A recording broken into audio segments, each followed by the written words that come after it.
क्या आपको पता है कि क्यों दिवालिया हुआ अमेरिका के सबसे बड़ा बैंक? आखिर क्यों डूब गया अमेरिकी सिलिकॉन वैली बैंक? इस बैंक के अर्श से फर्श तक आने की पूरी कहानी क्या है और क्या इसके ग्राहकों का जमा पैसा वापस मिलेगा? इसके ग्राहकों का अपना पैसा वापस मिल सके उसके लिए अमेरिकी सरकार ने क्या कदम उठाया है? इस बैंक की कुल संपत्ति क्या थी और अभी कितनी रह गई है? और क्या आपको पता है कि अमेरिका में बार बार बड़े बैंक क्रैशेस क्यों हो रहा है? क्या उनकी बैंकिंग सिस्टम में कोई दिक्कत है? और सिलिकॉन वैली बैंक को डूबने से भारत पर क्या असर पड़ सकता है? तो आइए जानते हैं अमेरिका के 16वां सबसे बड़ा बैंक डूबने की पूरी कहानी डिटेल में। तो आप इस वीडियो को लास्ट तक जरूर देखना क्योंकि ये वीडियो काफी ज्यादा इन्फॉर्मेटिव होने वाली है।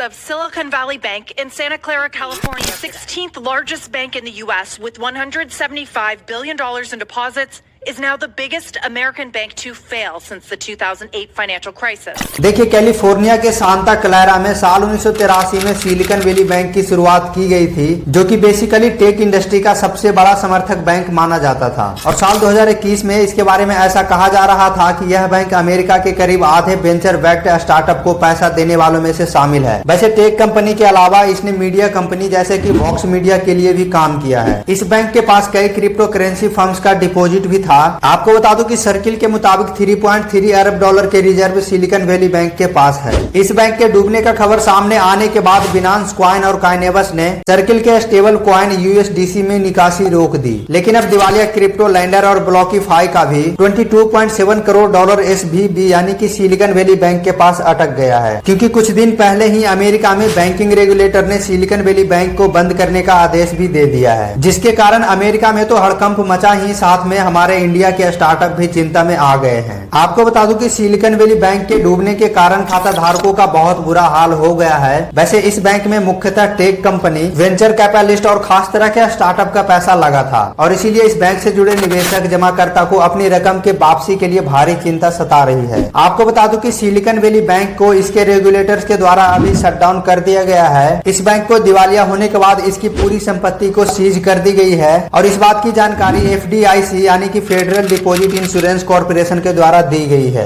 तो इतने बड़े बैंक बंद होने के बाद एक बार फिर से अमेरिका बैंकिंग संकट के मुहाने पर खड़ा हो चुका है, जिसके कारण यह एक बार और फिर से गंभीर वित्तीय संकट से घिर चुका है। देखिए, मैं आपको बता दूं कि सिलिकॉन वैली बैंक को डूबने से पहले इसके पास टोटल 209 अरब डॉलर के एसेट्स थे और साथ ही इसमें 175 अरब डॉलर के डिपॉजिट भी थे। लेकिन इसकी खास बात यह है कि यूएसए के इतिहास में यह दूसरा सबसे बड़ा बैंक है जो कि अचानक से बैठ गया है। इतना ही नहीं बल्कि साल 2008 के भयानक आर्थिक संकट के बाद यह पहला बैंक है जिस पर इस तरह से ताला लटकाया गया है। देखिए, आपके मन में एक सवाल जरूर उठ रहा होगा कि आखिरकार बैंक पैसा कैसे कमाता है। तो मैं आपको बता दूं कि जनता द्वारा बैंक में जमा की गई राशि को वह बैंक कहीं अच्छी जगह बढ़िया दर पर इन्वेस्ट कर देता है और वहां से वह भारी भरकम पैसा कमाता है। जिस दर पर बैंक बड़े बड़े कंपनी को कर्ज देता है और जिस दर पर वह बैंक लोगों से पैसा लेता है, तो इसके बीच का अंतर ही बैंक की असली कमाई होती है। यानी कि सारे बैंक ब्याज दर के बीच अंतर से ही पैसा कमाता है। और सिलिकॉन वैली बैंक को डूबने का मेन कारण यही है कि इस बैंक के डिपॉजिट के आंकड़ा इसके द्वारा दी गई लोन से काफी ज्यादा अधिक हो गया था। और यह कैसे हुआ मैं आपको इसी वीडियो में आगे बताऊंगा। तो सिलिकॉन वैली बैंक पर ताला लटकने का मेन कारण यह है कि दूसरे बैंकों की तरह ही यह बैंक भी अपने डिपॉजिट का पैसा सेफ इंस्ट्रूमेंट जैसे कि बॉन्ड में लगाता था। लेकिन इधर वर्ष 2008 के मंदी के बाद अमेरिका में ब्याज की दरें लगातार घटते जा रही थी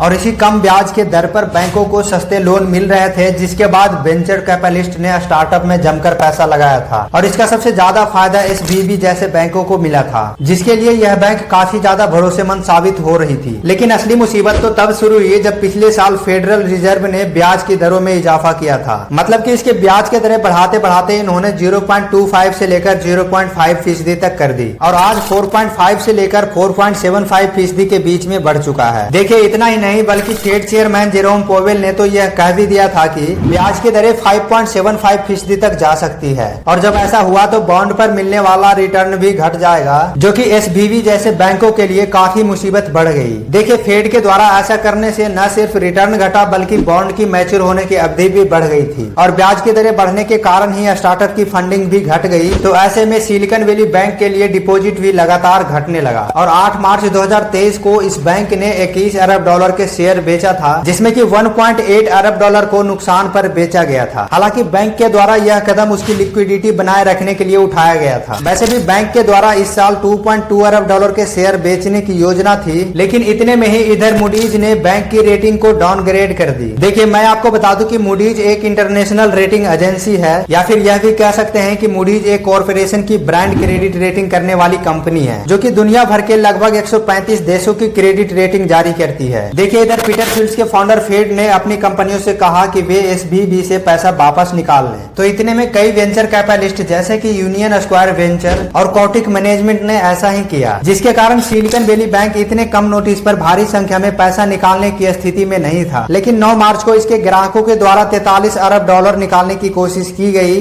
जो कि इस बैंक के डिपॉजिट से 1/4 हिस्से के बराबर था। और बस इसी कारण से उसके अगले दिन ही बैंक के स्टॉक में ट्रेडिंग रुक गई और इस पर बैंकिंग नियामकों ने हस्तक्षेप किया और इस बैंक को बंद कर दिया गया। देखिए, इस बैंक को डूबने के बाद फेडरल डिपॉजिट इंश्योरेंस कॉर्पोरेशन ने एक नया बैंक बनाया, जिसे deposit insurance national bank of Santa Clara का नाम दिया गया। और इस बैंक में SVB बैंक के केवल इंश्योर्ड डिपॉजिटर्स को रखा गया, ताकि इन सभी खाताधारियों का जमा पैसा वापस मिल सके। हालांकि रिपोर्टर्स के मुताबिक SVB बैंक के 93% डिपॉजिटर्स FDIC के साथ इंश्योर्ड नहीं थे, लेकिन फिर भी FDIC यह सुनिश्चित करता है कि इस बैंक के खाताधारकों को 2.5 लाख डॉलर तक की रकम उन्हें वापस मिल जाएगा। यहाँ तक कि जिन खाताधारकों का 2.5 लाख डॉलर से कम का डिपॉजिट है, उन्हें भी उनका पैसा वापस मिल जाएगी। और जबकि वहीं अन्य लोगों का उनका भी पैसा धीरे धीरे वापस मिल सकता है, क्योंकि कुछ दिन पहले ही वहाँ के सरकार ने यह कहा था कि सिलिकॉन वैली बैंक से जुड़े टैक्स पेयर्स को कभी किसी तरह के नुकसान नहीं उठाना पड़ेगा। और एक संयुक्त बयान में FDIC, फेडरल रिजर्व और डिपार्टमेंट ऑफ ट्रेजरी ने कहा है कि बैंकिंग सिस्टम में कोई भी दिक्कत नहीं है और यह एक ठोस बुनियादी पर आधारित है, क्योंकि संयुक्त बयान में यह भी कहा गया है कि डिपॉजिटर्स को उनकी जमा राशि मिल जाएगी। तो इन सभी चीजों को ध्यान में रखते हुए बैंक के लिए एक नई व्यवस्था की गई, जैसे कि FDIC यानी कि फेडरल डिपॉजिट इंश्योरेंस कॉर्पोरेशन को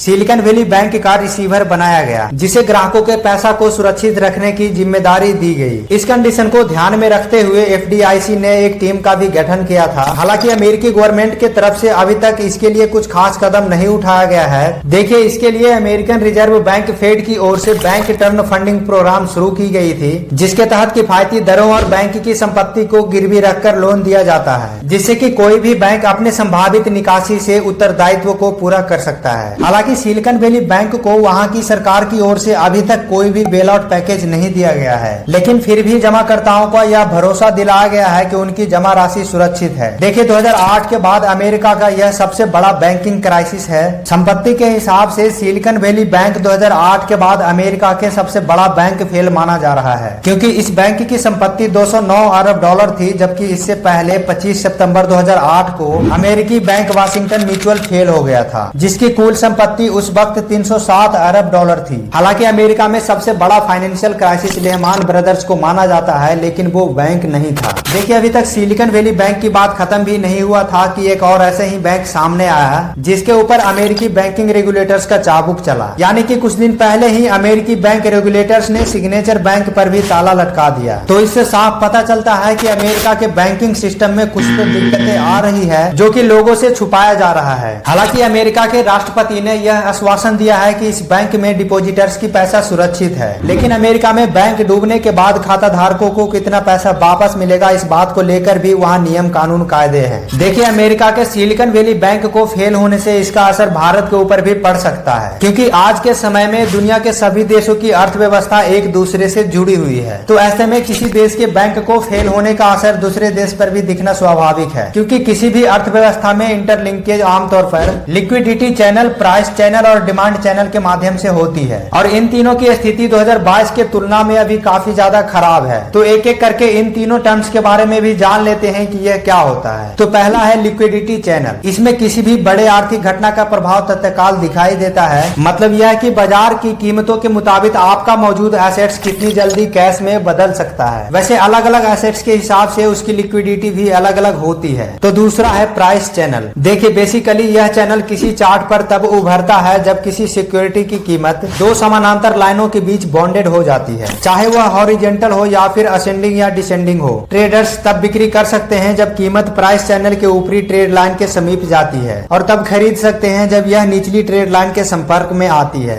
तो तीसरा होता है डिमांड चैनल। दुनिया में मंदी आने आने के कारण निर्यातकों को कम ऑर्डर मिलना शुरू हो जाता है, इसलिए भारत के निर्यातक में भी कमी आ सकती है, जिससे कि इंडिया में कुछ खास चीजों के प्रति और ज्यादा महंगाई बढ़ने की चांसेस है। देखिए, जहां तक बात की जाए भारत की अर्थव्यवस्था की, तो यह खपत पर निर्भर करती है। वैसे सिलिकॉन वैली बैंक को फेल होने का प्रभाव पश्चिमी देशों में ज्यादा देखा जा सकता है, क्योंकि यह बैंक ज्यादातर स्टार्टअप कंपनी से जुड़ा हुआ था और इसी कारण से कुछ प्रभाव हमारे देश के स्टार्टअप कंपनियों पर भी देखा जा सकता है। देखिए, भारतीय शेयर बाजार 2023 की शुरुआती से वैश्विक बाजारों के मुकाबला अभी कमजोर प्रदर्शन कर रहा है, तो ऐसे कंडीशन में वैश्विक बाजारों में अधिक गिरावट होती है, जिसका प्रभाव भारत के शेयर बाजारों पर देखने को मिल सकता है। तो दोस्तों, अगर ये वीडियो आपको अच्छी लगी है तो इसे लाइक करके अपने दोस्तों को शेयर कर दो और ऐसे इन्फॉर्मेटिव वीडियो के लिए अपने चैनल को भी सब्सक्राइब जरूर कर लीजिएगा, क्योंकि इस वीडियो को बनाने में काफी ज्यादा रिसर्च करना पड़ा है।